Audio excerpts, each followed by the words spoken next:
are terrible, around 40% approval, but Harris's are even worse, 28%. Joining me is Daisy Cousins, YouTube star with her own video channel. Daisy, what is the problem with Kamala Harris?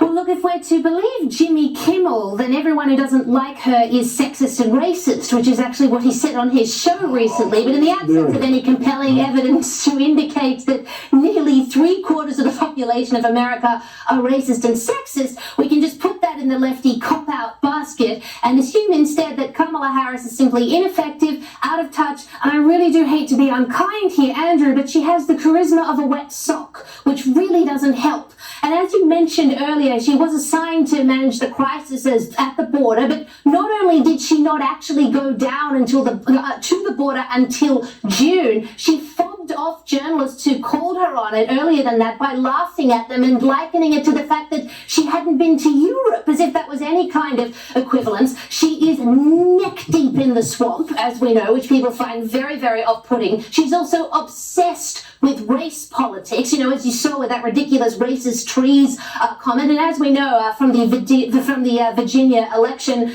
last week, there's a bit of a woke clash going on in America against race politics.